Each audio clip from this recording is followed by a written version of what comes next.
Shalom. I'd like to start out by giving all glory, praise, and honor to Yahweh Bahasham, Yahweh Shai, Bahasham, Rakah Kadash. Double honors to the elders and the apostles of the great millstone, and Shalom to the elect of Israel. So, this morning on Paramount Plus, I watched a documentary that was done through MTV called Lynching Postcards, a token of a great day. And it showed the violence committed on Jacob through Esau from the at least in the documentary, is from the 1880s to 1968, where they showed or described 4,000 lynchings that had taken place. And these Edomites used this as a form of leisure. They pretty much have festivals about it. They even described it as festivals of violence. And we sometimes just call them picnics or barbecues. And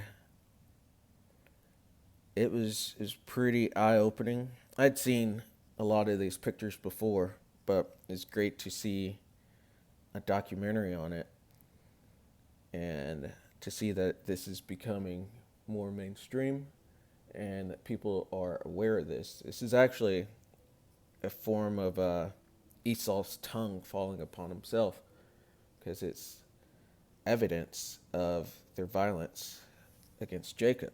And Esau, the Edomites, these are so-called white people, the ones that you see gathered around to watch this lynching. And Jacob are the Negroes, the Latinos, and the Native Americans. But and those are the victims of these crimes, primarily Southern Kingdom, which are Judah, Benjamin, and Levi, but also known as the Negroes of North America. And it showed a lot. It showed quite a few pictures. It showed they went into it and went into how slavery ended and the social hierarchy, the racial hierarchy was shifting.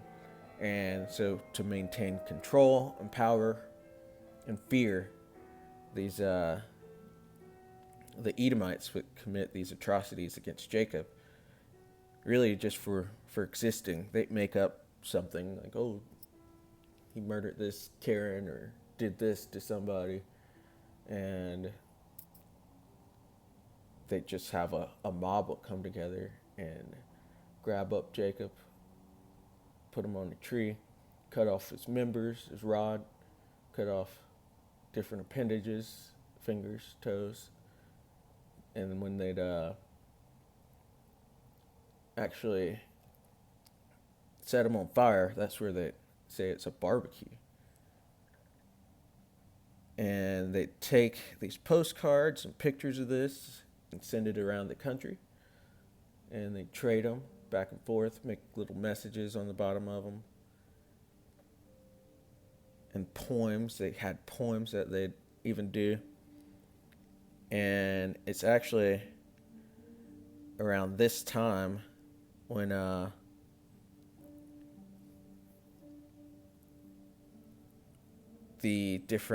lot of the different stereotypes of Jacob, of the so-called black man, were invented, like saying that we're insatiable, our sexuality is insatiable. So they'd say we were going around raping Karen, or these different criminality stereotypes came up with just to as a way to excuse their violence. Their violence that they have to pay for. There's an image of a so-called barbecue. His name was Will Stanley. But you see the people in this, and there's no fear of getting in trouble. There's no remorse. They're proud to be there. And they just send this around. And usually the coroner would say died at the hands of persons unknown, because they don't get in trouble for this. There's more images.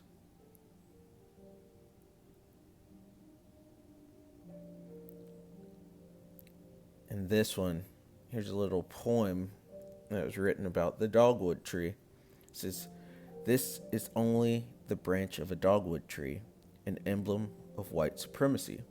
A lesson once taught in the pioneer school, that this is a land of white man's rule. The red man once, in an early day, was told by the whites to mend his way. The Negro now, by eternal grace, must learn to stay in the Negro's place. In the sunny South, the land of the free, let the white supreme forever be. Let this a warning to all Negroes be, or they'll suffer the fate of the dogwood tree." Published by Hark Rider Drug Company. Center, Texas, looks like.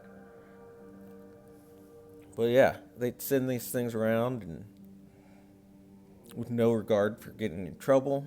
Very proud of it. As you see, they even made a poem for it. And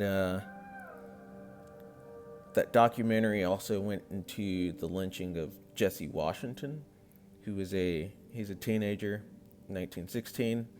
He was accused of killing Karen, and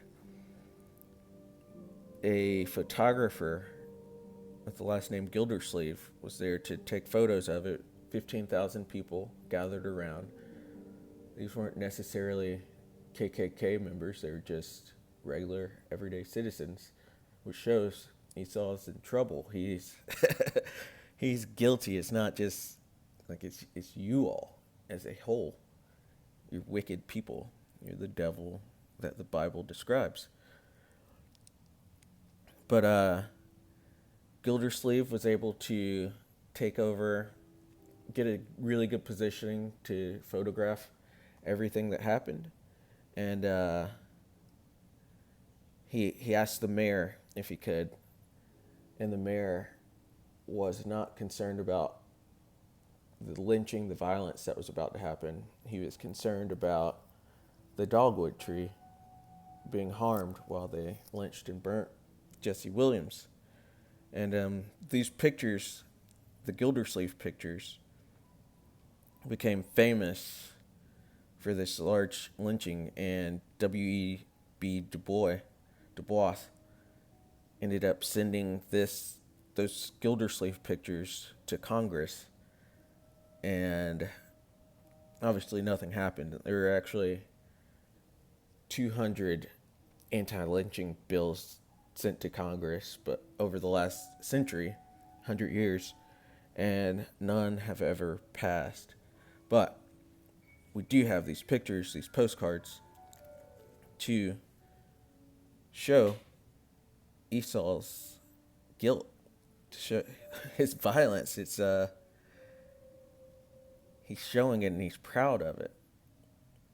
But if you guys ever have a chance, check it out. It's on Paramount Plus. It's pretty quick, 15 minutes. And I'm sure you'll get something out of it.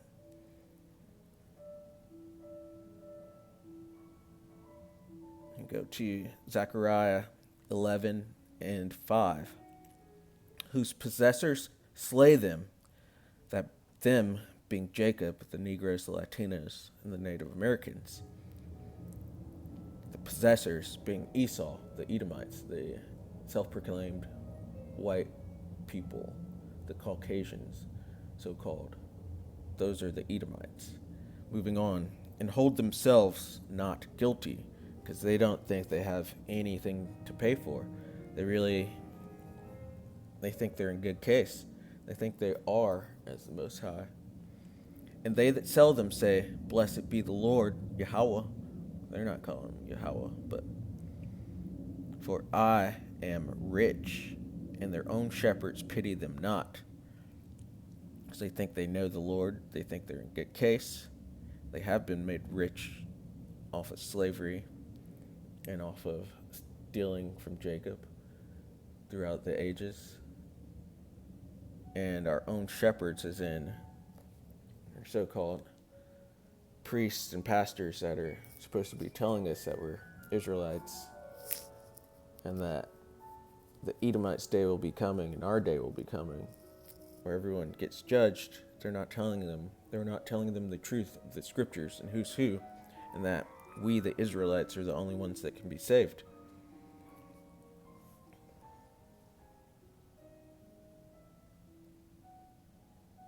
But Esau has to pay. Going to Amos 1:9. Thus saith the Lord Yahweh, for 3 transgressions of Tyrus, and for 4, I will not turn away the punishment thereof, because they delivered up the whole captivity to Edom, and remembered not the brotherly covenant.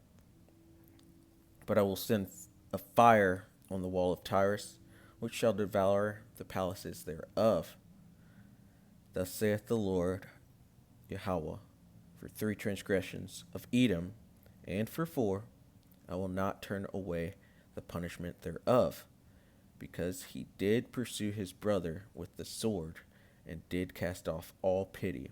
And those postcards are an example, just one small example, because Esau's crimes are vast, but it's an example of him pursuing his brother with the sword and casting off all pity. Because to do that and to have 15,000 people gather around to watch a man die is casting off all pity. And his anger did tear perpetually, and he kept his wrath forever. And he still has it. He's just got it hidden under his tongue right now. But that's still the same Edomites. Those are the same people, the wicked of the scriptures, pursuant to Malachi 1, verses 2 through 4. But I will send a fire upon Teman, which shall devour the palaces of Bozrah.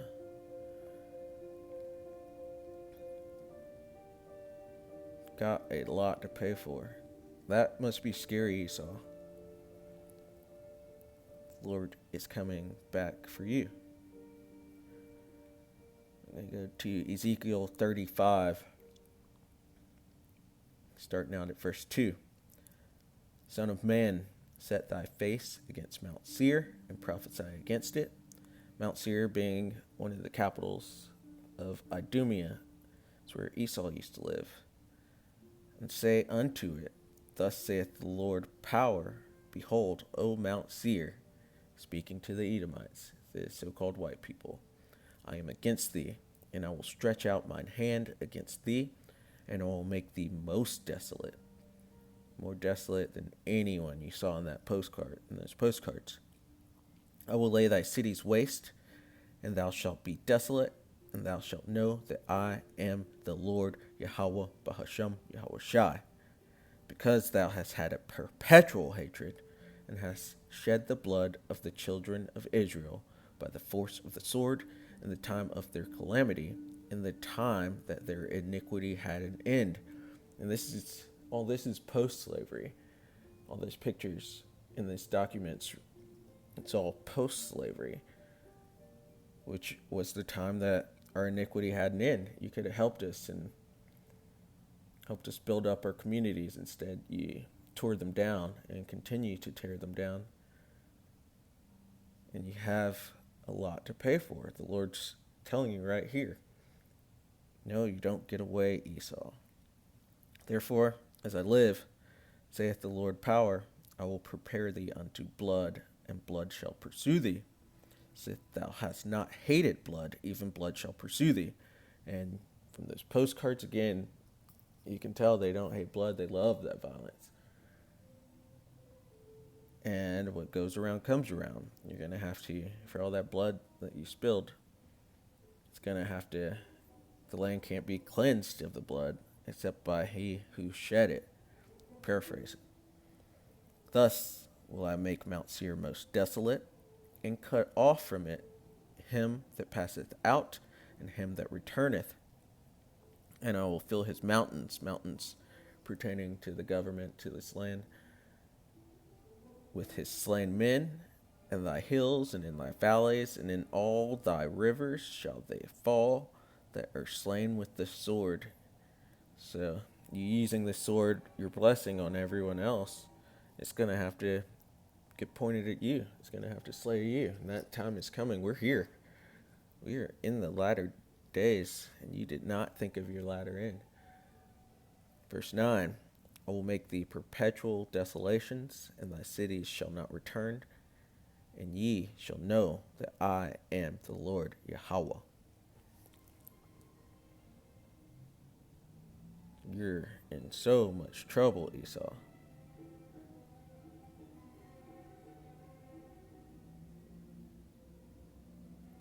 And because they really don't think they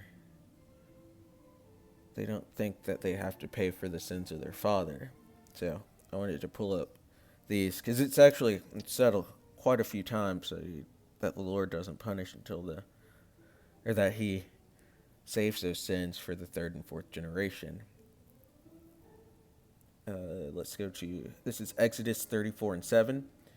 Keeping mercy for thousands, forgiving iniquity and transgression of sin, and that will by no means clear the guilty, visiting the iniquity of the fathers upon the children, Slakia, and upon the children's children, unto the third and to the fourth generation. There's another one at Numbers 14:18. The Lord is long-suffering and of great mercy, forgiving iniquity and transgression, and by no means clearing the guilty, visiting the iniquity of the fathers upon the children, unto the third and fourth generation.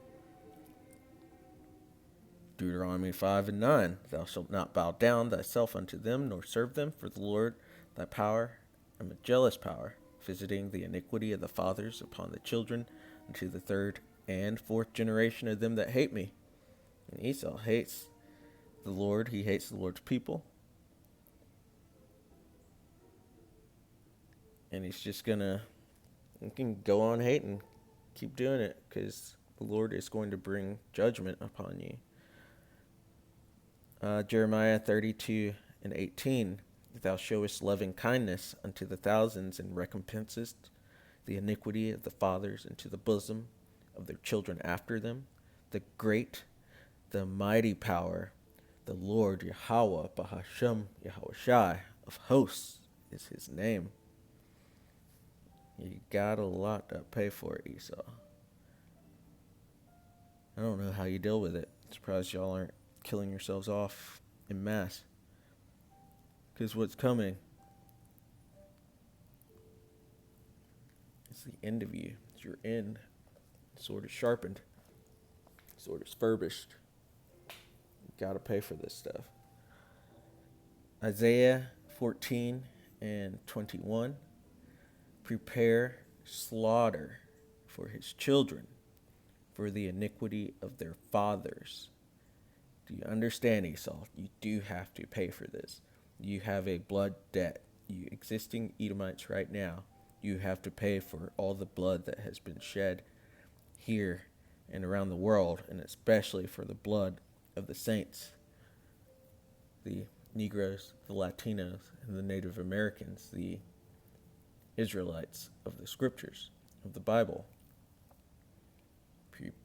Starting over, Isaiah 14:21. Prepare slaughter for his children, for the iniquity of their fathers, that they do not rise, nor possess the land, nor fill the face of the world with cities. Verse 22. For I will rise up against them, saith the Lord Yahweh of hosts, and cut off from Babylon, showing the Edomites control Babylon.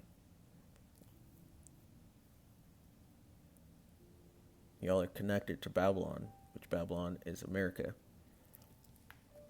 and cut off from Babylon the name and remnant and son and nephew, saith the Lord Yahweh. That's scary. That's big talk, which the Lord is going to come through on all his talk, everything that it's written. You're in big trouble, Esau. Cast off all pity and all mercy, and you will get no mercy. With that, I'd like to give all glory, praise, and honor to Yahweh Bahasham, Yahweh Shai, Bahasham, Rakah Kadash. Double honors to the elders and the apostles of the great millstone. Shalom to the elect of Israel. Shalom.